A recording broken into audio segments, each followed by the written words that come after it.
MLC నిన్న ఏదైతే party senior leader Harish Rao చేసిన వ్యాఖ్యలకు సంబంధించి పార్టీ చాలా సీరియస్గా ఉందని తెలిసింది. నిన్న సాయంత్రం ఇర్రవెల్లిలో పార్టీ సీనియర్ నేతలు మాజీ మంత్రులు జగదీశ్వర్ రెడ్డి కానీ వేముల ప్రశాంత్ రెడ్డి, ఎమ్మెల్యేలు పల్లా రాజేశ్వర్ రెడ్డి, కోరుట్ల ఎమ్మెల్యే సంజయ్తో చిన్న మీటింగ్, అర్జెంట్ మీటింగ్ కూడా ఏర్పాటు చేసుకున్నారు. దానికి సంబంధించి కాళేశ్వరం కేసుకు సంబంధించి సిబిఐ రాష్ట్ర ప్రభుత్వం అప్పగించిన తర్వాత కేసుకు సంబంధించి ఎలా వెళ్ళాలి అని చెప్పేసి ప్రధానంగా చర్చ జరిగింది. దాని తర్వాత ఈరోజు మధ్యాహ్నం తర్వాత హైకోర్టులో కూడా గతంలో వేసిన ఏదైతే హరీష్ రావు కానీ ఇటు కేసీఆర్ వేసిన పిటిషన్ సంబంధించి చర్చకు కూడా అంటే విచారణకు సంబంధించి కూడా ఈరోజు మధ్యాహ్నం తర్వాత హైకోర్టుకు వస్తుంది.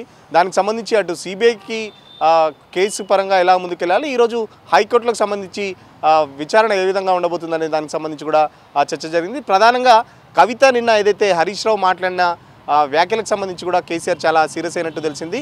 వివిధ జిల్లా అధ్యక్షుల నుంచి మొత్తం పార్టీ సీనియర్ లీడర్లు కానీ పార్టీ కింది స్థాయి నాయకుల దగ్గర నుంచి కూడా తన ఒక రిపోర్ట్ తెప్పించుకునే ప్రయత్నం చేస్తున్నారు. అసలు ఎట్లా ఉంది కవిత మాట్లాడిన దాని తర్వాత పార్టీలో ఎలాంటి అభిప్రాయాలు వినబడుతున్నాయని చెప్పేసి కూడా ఆ నాయకులను అడిగి తెలుసుకున్న పరిస్థితి. ఖచ్చితంగా కేసీఆర్ కూడా నిన్న ఒక ప్రచారం కూడా జరిగింది. ఎందుకంటే గత 3 నెలలుగా కవిత పార్టీని ఇబ్బంది పెడుతూ వస్తుంది. వరుసగా దయ్యాలు గతంలో ఏదైతే పార్టీ కేసీఆర్ చుట్టూ దయ్యాలు ఉన్నాయని చెప్పిన ఎపిసోడ్ నుంచి నిన్నటి వరకు తాజాగా ఏదైతే కాళేశ్వరం మొత్తం హరీష్ రావు కానీ లేకపోతే మాజీ రాజ్యసభ ఎంపీ సంతోష్ గారి లేకపోతే మెగా కృష్ణారెడ్డి, ముఖ్యంగా ప్రధానంగా హరీష్ రావును టార్గెట్ చేస్తూ నిన్న చేసిన వ్యాఖ్యలకు సంబంధించి కేసీఆర్ చాలా సీరియస్ అయినట్టు తెలిసింది. కవిత కూడా చాలా, ఎందుకంటే గతంలోనే ఫస్ట్ టైంలో కేసీఆర్ హరీష్ రావు ఏదైతే చేసిన అవినీతికి సంబంధించే సెకండ్ టైంలో కేసీఆర్ తనను మంత్రిమండలికి దూరం పెట్టాడని చెప్పేసి కూడా చాలా పెద్ద ఆరోపణలు అయితే చేసిన సంగతి తెలిసిందే. ఆ వ్యాఖ్యలకు సంబంధించి నిన్న కవిత ఏదైతే 4 గంటల ప్రెస్ మీట్ తర్వాత కవిత ఆరోపణలు చేసిన తర్వాత బీఆర్ఎస్ సోషల్ మీడియా ఒక ట్వీట్ అయితే చేసింది. ఇది 6 అడుగుల బుల్లెట్ సింహం సింగిల్గానే వస్తుందని చెప్పేసి కాళేశ్వరం సంబంధించి అసెంబ్లీలో జరిగిన చర్చకి మొత్తం మంత్రులందరినీ ఒక ఆట ఆడుకున్నాడు. సింహం సింగిల్గానే వస్తుంది. కాళేశ్వరంకి సంబంధించిన చెప్పిన పాఠాలన్నీ అటు కాంగ్రెస్ మంత్రులు కానీ ఎమ్మెల్యేలు కానీ నేర్చుకొని ఉంటారు అని చెప్పేసి ఆ BRS party official media social media ఒక ట్వీట్ చేసింది. దాన్ని కేటీఆర్ కూడా రీట్వీట్ చేయడం జరిగింది. ఏదైతే కవిత చేసిన ఆరోపణల తర్వాత కొద్దిసేపటి తర్వాత కూడా అంటే కేటీఆర్ దీన్ని రీట్వీట్ చేయడంతో పార్టీ అంతా హరీష్ రావుకి మద్దతు ఇస్తున్నట్టు పార్టీ కార్యకర్తలు కూడా అర్థమైపోయింది. ఇప్పటికే బీఆర్ఎస్ సంబంధించిన సోషల్ మీడియా కానీ పార్టీ గ్రూపులలో మొత్తం కవితకు సంబంధించిన పిఆర్ఓలు కానీ కవితకు సంబంధించిన అనుచరగణం నెంబర్స్ అంతా మొత్తం పార్టీ హ్యాండిల్స్ నుంచి తొలగించడం జరిగింది. పార్టీ గ్రూపుల నుంచి వాళ్ళ కవిత పిఆర్ఓలు కానీ కవిత అభిమానులందరినీ పార్టీ అంతా రిమూవ్ చేసింది.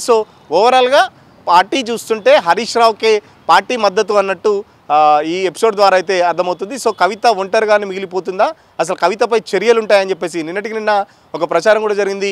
కేసీఆర్ చాలా సీరియస్ అయ్యాడు, వెంటనే పార్టీ నుంచి సస్పెండ్ కూడా చేస్తాడని చెప్పేసి కవితకు సంబంధించి ఒక ప్రచారం అయితే బీఆర్ఎస్ సోషల్ మీడియాలో జరిగింది. నిన్న కవిత కూడా చెప్పింది ఈ ఆరోపణల తర్వాత నా మీద బీఆర్ఎస్ సోషల్ మీడియా లేకపోతే బీఆర్ఎస్ సంబంధించిన యూట్యూబ్ ఛానల్ అన్నీ నా మీద దుమ్మెత్తిపోస్తాయని చెప్పేసి కూడా నిన్న కవిత ఆరోపణ చేసింది. నిన్న ఏదైతే హరీష్ రావు మీద ఆరోపణ చేసిన తర్వాత బీఆర్ఎస్ సోషల్ మీడియా అంతా కవితను టార్గెట్ చేస్తూ చాలా రకాల పోస్టులు పెడుతున్నారు. నువ్వు ఎవరు వదిలిన బాణం అంటూ కూడా బీఆర్ఎస్ సోషల్ మీడియా లేకపోతే చాలా వరకు పోస్టులు కూడా నిన్నటి నుంచి చూస్తున్నాం. ఖచ్చితంగా పక్క రాష్ట్రంలో ఏదైతే జగన్ షర్మిలను పోలుస్తూ ఇప్పుడు కవితను కూడా షర్మిలతో పోలుస్తూ చాలా వరకు పోస్టులు కూడా అంటే బీఆర్ఎస్ సోషల్ మీడియాతో పాటు మామూలుగా అంటే సోషల్ మీడియాలో కూడా చాలా వరకు పోస్టులు వస్తున్నాయి. ఓ పక్కన బీఆర్ఎస్ పార్టీ కాంగ్రెస్ పార్టీని ఎదుర్కొనే టైంలో సొంత పార్టీ నేతలే అంటే కేసీఆర్ కూతురు కేసీఆర్ బ్లడ్ అని చెప్పుకుంటూ పార్టీని ఇబ్బంది పెట్టే విధంగా కవిత మాట్లాడడం పార్టీ నేతలు ఎవరు జీర్ణించుకోలేని పరిస్థితి. ఖచ్చితంగా కవితపై చర్యలు తీసుకోవాలని చెప్పేసి ఆ పార్టీ నేతలు కూడా కేసీఆర్కి కోరున్నట్టు తెలుస్తుంది. గతంలో కూడా ఇప్పుడు సోషల్ మీడియాలో ఇంకొక ట్రెండ్ కూడా నడుస్తుంది. గతంలో ఇదే ఈటల రాజేందర్ పార్టీకి వ్యతిరేకంగా మాట్లాడితే పార్టీ ఓనర్ అని చెప్పేసి మాట్లాడినందుకే ఈటల రాజేందర్ని ఒక కుట్రలో భాగంగా మొత్తం ఈటల రాజేందర్ని పంపించేశారు. బట్ కవిత మాత్రం కేసీఆర్ కూతురు అవుతున్నందుకే 3 నెలలుగా ఓపిక పడుతున్నారా అంటే బీసీలకైతే ఒక న్యాయం ఓసీలకైతే ఒక న్యాయం అని చెప్పేసి కూడా సోషల్ మీడియాలో కొన్ని పోస్టులు కూడా చూస్తున్నాం. ఓవరాల్గా కవిత ఎపిసోడ్లో చూస్తుంటే పార్టీ 100% అటు కేటీఆర్ కానీ కేటీఆర్ సొంత చెల్లెని కూడా కాదనుకొని బావసైడే నిలబడడం కూడా చూస్తున్నాం. ఎందుకంటే నిన్నటి ఆ ట్వీట్ కూడా ఏదైతే బీఆర్ఎస్ పార్టీ హ్యాండిల్ చేసిందో ఆ ట్వీట్ని రీట్వీట్ చేయడంతో సింహం సింగిల్గానే వస్తుంది 6 అడుగుల బుల్లెట్ అంటూ కేటీఆర్ కూడా కాళేశ్వరం జరిగిన చర్చకు సంబంధించి కేటీఆర్ హరీష్ రావు ఏదైతే మొత్తం కాంగ్రెస్ చెందిన మంత్రులకు కానీ ఎమ్మెల్యేలకు కానీ తను చెప్పిన పాఠాలన్నీ తను చెప్పిన ప్రసంగం అంతా వాళ్ళు పాఠాల్లాగా నేర్చుకుంటారని చెప్పేసి కూడా కేటీఆర్ రీట్వీట్ చేయడం జరిగింది. సో ఓవరాల్గా చూస్తుంటే పార్టీ నేతలు మాత్రం ఒక క్లారిటీకి వచ్చేశారు. సో కవిత ఇప్పుడు పార్టీ మనిషి కాదు అనుకునే ఆ స్థాయికి పార్టీ నేతలందరూ కూడా ఒక ఆలోచనకైతే వచ్చినట్టు తెలుస్తుంది. ఖచ్చితంగా ఏదైతే హరీష్ రావుది మొదటి నుంచి హరీష్ రావుకు మద్దతుగా సోషల్ మీడియాలో కూడా చాలా వరకు పాజిటివ్గా రెస్పాండ్ అవుతున్నారు. ఎందుకంటే ఉద్యమ కాలం నుండి కేసీఆర్ని వెంటే పెట్టుకొని కేసీఆర్ అంటిపెట్టుకొని అటు హరీష్ రావు కానీ లేకపోతే సంతోష్ రావు కానీ ఉన్నారు. సో వాళ్ళ మీద ఆరోపణలు చేయడం తగదు అని చెప్పేసి ఏదైతే కాంగ్రెస్ పార్టీ కుట్రలోనే భాగంగా ఇదంతా రేవంత్ రెడ్డి ఆడిస్తున్న డ్రామా అంటూ కూడా టీఆర్ఎస్ పార్టీ కార్యకర్తలు గుసగుసలాడుకుంటున్న పరిస్థితి. ఒక పక్కన కాంగ్రెస్ పార్టీ వచ్చినప్పటి నుంచి అన్ని అంశాలలో ఫెయిల్ అవుతుంది. కేవలం కేసీఆర్ని తిట్టుకునే పనిగా పెట్టుకుంటున్నాడు. సో త్వరలో స్థానిక సంస్థల ఎన్నికలు జరుగుతున్న నేపథ్యంలో ఇలాంటి నష్టపరిచే చర్యలు కవిత ఎందుకు చేసుకుంటుంది, అసలు కవిత వెనకాల ఎవరున్నారని కూడా పార్టీ నేతలు గుసగుసలాడుకుంటున్న పరిస్థితి. కవితపై చర్యలు ఉంటాయా, ఇంకా ఎన్ని రోజులు కేసీఆర్ వెయిట్ చేస్తాడు, ఇప్పటికే గతంలోనే వేటు వేసేది ఉంటే ఇప్పటిదాకా రాకపోగా, లేకపోతే గతంలోనే దయ్యాలు ఉన్నాయన్నప్పుడు మాట్లాడినప్పుడే కవితను పిలిపించుకొని కనీసం మాట్లాడితే ఇంతవరకు వచ్చేది కాదు కదా. గత 3 నెలలుగా కవిత బ్లాస్ట్ అవుతూ ప్రతిసారి ఏదో ఒక అంశం మీద అటు చిట్చాట్లో కానీ లేకపోతే బహిరంగంగానే విమర్శలు చేస్తూ వస్తుంది. కవిత కూడా నిన్న ఏదైతే కాళేశ్వరం ఇష్యూలో సిబిఐకి కేసు అప్పగించడాన్ని కవిత చాలా జీర్ణించుకోలేకపోయింది.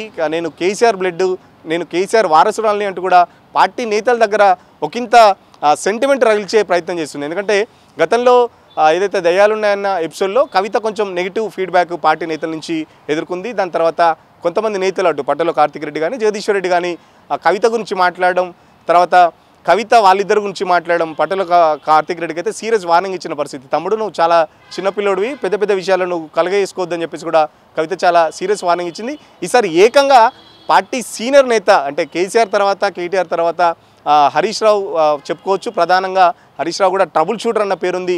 పార్టీ ఏ కష్టకాలంలో ఉన్నా ఖచ్చితంగా కేసీఆర్ హరీష్ రావుని నమ్ముతాడు, హరీష్ రావుకే బాధ్యతలన్నీ అప్పగిస్తాడు. ప్రతి కష్టకాలంలో హరీష్ రావు దాన్ని నిలబెట్టుకుంటూ పార్టీ నిలబెట్టుకుంటూ వస్తున్నాడు. సో ఈసారి డైరెక్ట్గా అటాకింగ్ కేసీఆర్ మన హరీష్ రావుని చేయడంతో ఒకవేళ కేసీఆర్ కూడా ఇప్పుడు మేనల్లుడి వైపు ఉంటాడా అసలు లేకపోతే సొంత బిడ్డ వైపు ఉంటాడా అనేది కూడా పార్టీలో ఒక రకమైన చర్చ కొనసాగుతుంది. ఇప్పటికీ జరిగిన పరిణామాలు అయితే ఖచ్చితంగా కేసీఆర్ హరీష్ రావు వైపే ఉంటాడు. ఎందుకంటే ఆల్రెడీ వర్కింగ్ ప్రెసిడెంట్గా కేటీఆర్ తన మద్దతు రీట్వీట్ చేయడంతోనే అర్థమైపోయింది. సో కేసీఆర్ కూడా ఇంకా ఆచితూచి వ్యవహరిస్తాడా లేకపోతే కవితను పిలిపించుకొని ఏదైనా మాట్లాడతాడా? ఎందుకంటే ఒకవేళ కేసీఆర్ కనుక కవితను పిలిపించుకొని మాట్లాడేది ఉంటే గత 3 నెలలుగా ఇంత జరుగుతుంటే కూడా కనీసం అపాయింట్మెంట్ ఇచ్చే పరిస్థితి లేదు. మొన్న కవితకు సంబంధించి వాళ్ళ కొడుకు అమెరికాకు వెళ్ళే ముందు కూడా ఫామ్ హౌస్కి వెళ్ళింది, బట్ కవితను కలిసి మాట్లాడలేదు. కేవలం మనమోడిని మాత్రమే రూమ్లోకి పిలిపించుకొని మాట్లాడాలని చెప్పేసి కూడా వార్తలు వచ్చాయి. సో ఓవరాల్గా కవితను చూడడానికి కానీ మాట్లాడడానికి కేసీఆర్ అసలు ఇష్టపడడం లేదా. సో ఉన్నాయన్న ఎపిసోడ్లోనే కవితను దూరం పెట్టుకుంటూ వస్తుంటే ఈసారి డైరెక్ట్ పార్టీని నష్టపరిచే చర్యలో భాగంగా మొత్తం హరీష్ రావు పైన కానీ సంతోష్ రావు పైన కూడా వ్యాఖ్యలు చేసింది. ఈ సంతోష్ రావు వర్గం కూడా చాలా బగ్గుమన్న పరిస్థితి. సంతోష్ రావుకు సంబంధించిన అనుచరులు కూడా ట్వీట్లు చేస్తున్నారు. ఖచ్చితంగా కేసీఆర్ కోసం ఎన్ని అవమానాలైనా సంతోష్ అన్న పడతాడు. సో ఖచ్చితంగా చాలా వరకు ఇలాంటి అవమానాలు ఎన్నో జరిగాయి. కేసీఆర్ కోసం పార్టీ కోసం ఎన్నైనా సంతోష్ అన్న పడతారని చెప్పేసి సంతోష్ అన్న ఏదైతే సంతోష్ రావు అభిమానులు కూడా ఉన్నారో వాళ్ళు కూడా ట్వీట్ చేయడం. సో ఖచ్చితంగా ఒక గ్యాప్ అయితే ఇంకా పెరుగుతూనే వస్తుంది. సో కవితకు సంబంధించి ఎపిసోడ్లో కేసీఆర్ ఎలాంటి నిర్ణయం తీసుకోబోతున్నారనేది చాలా ఉత్కంఠగా నెలకొన్నది. త్వరలోనే కవితపై వేటు వేసే అవకాశం కూడా ఉందని చెప్పేసి నిన్నటికి నిన్న చాలా వరకు వార్తలు వచ్చాయి. బట్ రాత్రి వరకు చాలా వరకు సస్పెండ్ అవుతారని చెప్పేసి కవిత పార్టీ నుంచి అని చెప్పేసి చాలా వరకు కూడా వార్తలు వచ్చాయి. అసలు కవిత టార్గెట్ ఏంటి? తనను కావాలని సస్పెండ్ చేయించుకొని పార్టీకి నుంచి బయటికి వెళ్ళి కొడితే తను ఒక ఇండిపెండెంట్గా ఉంటుందని చెప్పేసి నిన్నటికి నిన్న చెప్పిన పరిస్థితి. సో కవిత ఏం కోరుకుంటుంది? ఒక సెంటిమెంట్ కోరుకుంటుందా లేకపోతే కవిత కోరుకున్నట్టు కేసీఆర్ చేయడా? ఒకవేళ కవిత నిజంగా సస్పెండ్ చేస్తే కవితకు ఏమైనా మైలేజ్ పెరుగుతుంది అన్నట్టు కేసీఆర్ ఏమైనా ఆలోచిస్తున్నాడా? లేకపోతే కవిత నిన్న వేసిన వ్యాఖ్యలకు సంబంధించి కూడా ఈ 3 నెలల నుంచి నన్ను హరీష్ రావు కానీ సంతోష్ రావు కానీ చాలా వరకు ఇబ్బంది పెట్టాడు, చాలా కుట్రలు వండుతున్నారు, నా గురించి ఇంటా బయట లేనిపోని మాట్లాడుతున్నారని చెప్పేసి కూడా కవిత చాలా ఓపెన్గా మాట్లాడింది. సో హరీష్ రావు కూడా యూకే పర్యటనలో ఉన్నారు. నిన్న ఏదైతే కాళేశ్వరం జరిగిన సంబంధించిన చర్చలో కూడా నా బిడ్డకు సంబంధించి కాలేజీ పని మీద నేను లండన్ వెళ్ళాలి, అయినా కూడా దాన్ని పోస్ట్పోన్ చేసుకొని నేను కాళేశ్వరంకి సంబంధించిన అంశం ఇది రాష్ట్రానికి సంబంధించిన అంశం కాబట్టి నేను అసెంబ్లీలో మాట్లాడుతున్నానని చెప్పేసి మన ఏదైతే ఆ చర్చలో కూడా చెప్పిన సంగతి. సో హరీష్ రావు కూడా ఇప్పుడు లండన్ పర్యటనలో ఉన్నారు.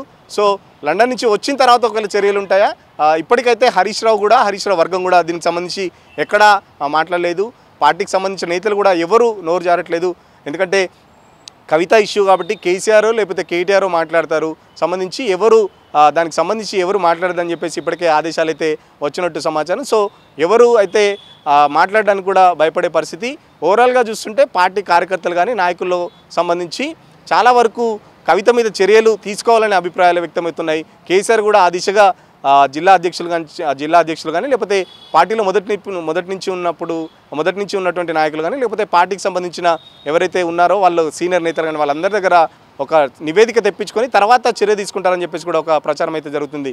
ఇప్పటికే కేసీఆర్ ఆరోగ్యం బాగాలేదు, తరచూ కేసీఆర్ ఆరోగ్యం బాగుండట్లేదు. కవిత ఇష్యూతోనే కేసీఆర్ చాలా ఆలోచనలు పెట్టుకొని ఆరోగ్యం పాడు చేసుకుంటున్నాడు. సో కవిత ఈ టైంలో మళ్ళీ ఇలాంటి డిస్టర్బెన్స్ చేసే కార్యక్రమాలు కవిత చేయడం చాలా వరకు తప్పని చెప్పేసి పార్టీ సీనియర్ నేతలు అభిప్రాయపడుతున్న పరిస్థితి.